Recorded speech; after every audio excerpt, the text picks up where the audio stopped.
welcome back to my channel. Thank you guys so much for being here today. I know it's been a while since I've made a video. I actually have just gotten crazy working my full-time job, and my uncle recently passed away, and to be completely honest, I just wasn't feeling like I was being myself in the videos. I was really drained of energy and I was going through a lot, but I just really needed to take some time to heal and just not put myself out there when I was really just not feeling 100% myself. So what better video to come back than to talk about one of my favorites, Hocus Pocus. When I was younger, growing up, I always loved Hocus Pocus, and to me, Salem Witch trials were actual witches that were like wreaking havoc on a place. Like, that's what I understood from it. Obviously, I was very ignorant to what was really going on with the Salem Witch trials. But when I was younger, I just thought it was legitimate witches who were casting spells and summoning demons and doing seances, and they were just like not good witches.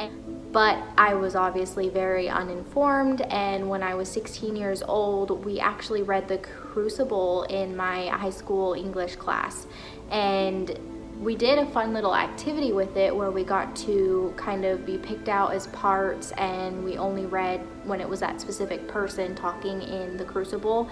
So to me, that was so fun because I was in drama, I was loving acting, I loved doing plays, so I was excited for this assignment.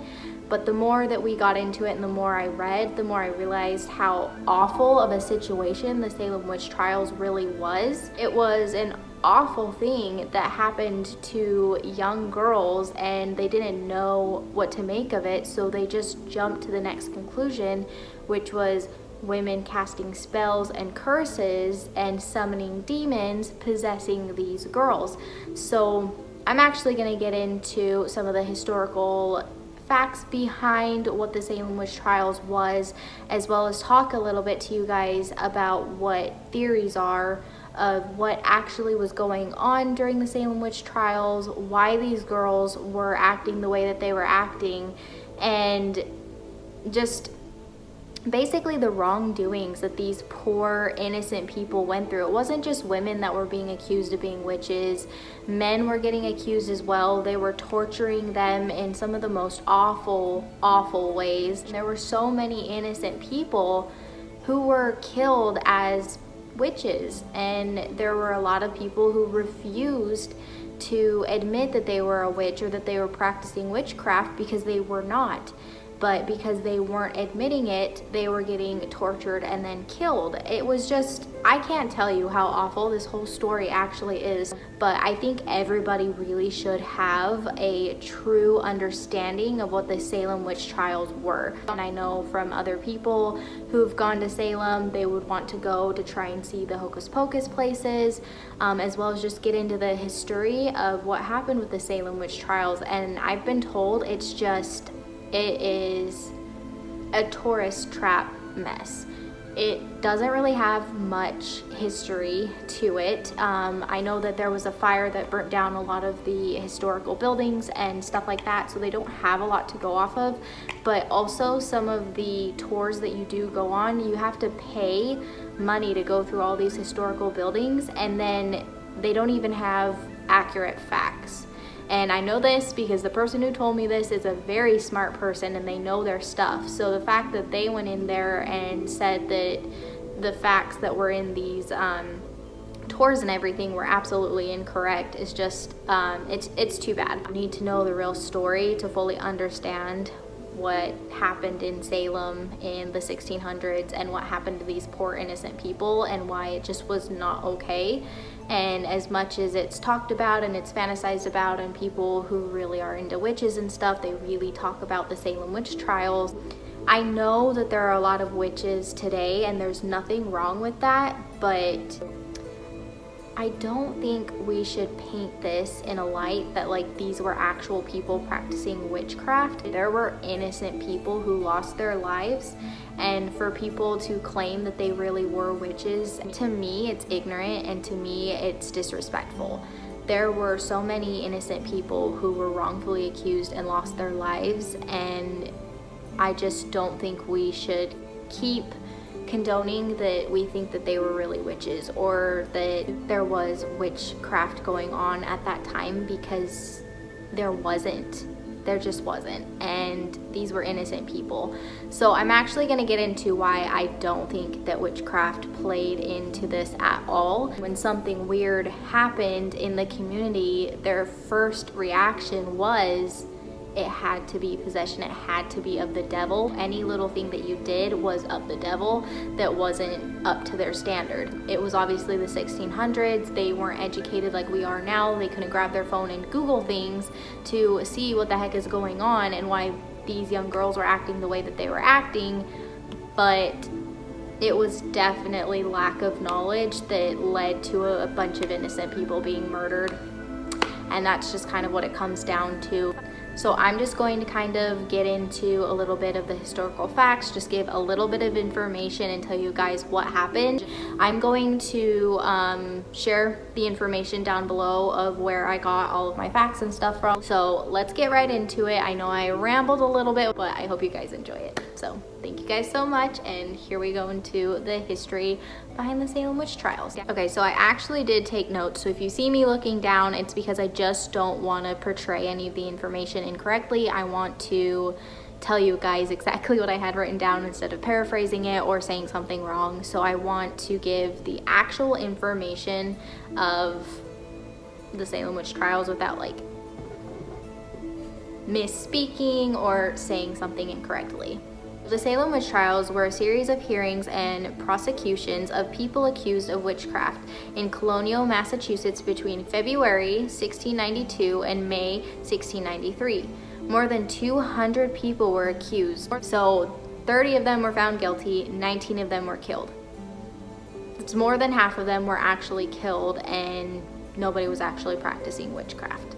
So just think about that. And a lot of them were also awfully tortured to try and get confessions out of them. It all started January of 1692. The girls began having outbursts of screaming and violent contortions. You know, possession, right? After a local doctor, William Graves, diagnosed them with bewitchment, more young girls in the community began to exhibit similar symptoms. The 3 who were accused of being witches were brought into a court and questioned. Now, as they were brought into court and questioned, all of the girls that were supposedly possessed by the demonic force, the demons, what have you, started to have contortions and were screaming, and they were being delusional during these court sessions. Likely seeking to save herself from certain conviction by acting as an informer, Tituba did confess. She claimed there were other witches acting alongside her in service of the devil against the Puritans. As hysteria spread through the community and beyond into the rest of Massachusetts, a number of others were accused. Like Tituba, several others who were accused of being witches did confess. The court handed down the first conviction against Bridget Bishop on June 2nd. She was hanged 8 days later on what would become known as Gallows Hill in Salem town. 5 more people were hanged that July, 5 in August and 8 more in September. In addition, 7 other accused witches died in jail. The Puritan people practiced methods such as pressing to try and muster confessions from these so-called witches. They basically crush you. So they continue to add it until you can't take anymore and you just die. So can you just imagine? But those who were being accused were not going to stoop to their level, and they weren't going to wrongfully give a confession. And with the way that they were going, they were pretty sure even if they confessed, they were going to get hung. And so there was really no way out. Once you were accused of being a witch during the Salem Witch trials, it didn't matter what you did. I guess they all were just like swooped into the hype of this is, you know, possession. These are witches. They're creating curses, and nobody wanted to be cursed. Nobody wanted to have their kids suffering possession. But this is, your neighbor, your friend, and they all would go out and watch these executions, and they would go and watch these torture sessions of them trying to get confessions out of these so-called witches. How can you go watch your neighbor and friend be executed like that, especially when they're not even being rightfully accused of this? Like, this is just crazy to me, because I think it's one of the most awful stories of like a misunderstanding in a community that was taken so far, and like so many people were killed for nothing. They weren't doing anything wrong, and just because they wouldn't admit it, they were being executed. They had it in their mind that you were guilty and that you were evil, and you were bringing this upon their village, and that is so wrong.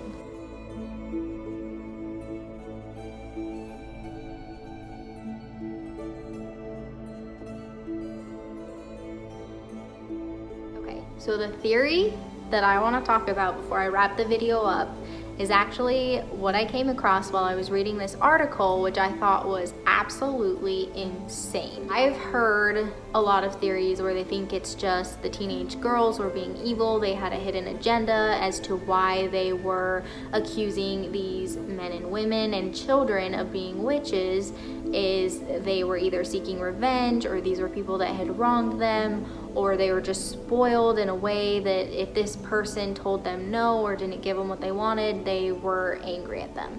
So that is kind of the way that the Crucible portrays this whole situation, is it's a bunch of spoiled bratty girls that are just kind of going into this charade to put a target on people that they were not in good spirits with, or that they didn't like back. This article actually suggests that the girls were under the influence of a wheat fungus. Yes, a fungus. So in order for them to try and explain why these young girls were acting in such insane ways and why their behavior was so wild and possessed-like, and so in the Science magazine in 1976, they explained that the fungus found in rye, wheat, and other cereals can cause symptoms such as delusions, vomiting, and muscle spasms, according to toxicologists. Now, I know this was a really, really long time ago, and so obviously they're not going to think that potentially it's something in their crops that is creating the girls to behave this way. They're not thinking that they have a sickness. They're not thinking they have a fungus, a virus, or anything like that. Obviously their mind goes to, this looks like a possession, this must be a possession. And so I just thought that that was really interesting, that they're trying to kind of theorize that potentially what happened is these girls were actually under the influence of a fungus, and that's why all of them started to act weird. Now, why it was only the young girls that were being affected, I'm not sure. Maybe it's because they were at a weakened state.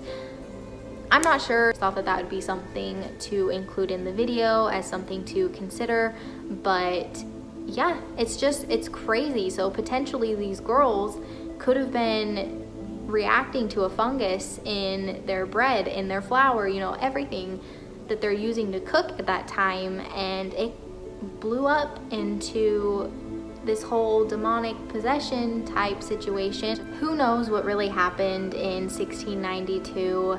Maybe there were some people practicing witchcraft, but fortunately a lot of innocent people lost their lives due to potential sicknesses just around the camp, and it was nothing that anyone did. It just was an awful circumstance that happened. There was potential fungus that they were digesting, and it was taken as witchcraft and curses. Now, while witches and everything like that are fun around Halloween, I think we all should take a little bit of time to give our respects to those poor, innocent souls that lost their lives due to being wrongfully accused of being a witch and doing awful things to other people and trying to summon up demons when they weren't.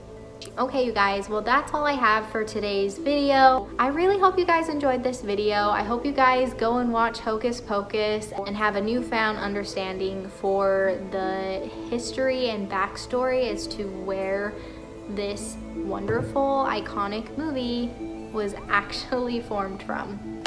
Thank you guys so much for tuning in to this video. I'm so happy to be back, and I'm so happy to be sharing videos with you guys every Friday from now on. I know that was originally my plan and things happened, and I'm so sorry, but I am officially planned out on videos, and there's a lot of fun content coming your way, such as actual investigations of haunted locations. Give me a thumbs up if you like this video. Subscribe if you haven't subscribed. I'm trying to grow this channel. I'm trying to get this family to grow because I want to hear you guys' stories. I want to hear what you guys love and what you nerd out about, because I can only talk about my own stuff for so long. So thank you guys so much again. I love you guys, and I hope you're having a fantastic weekend.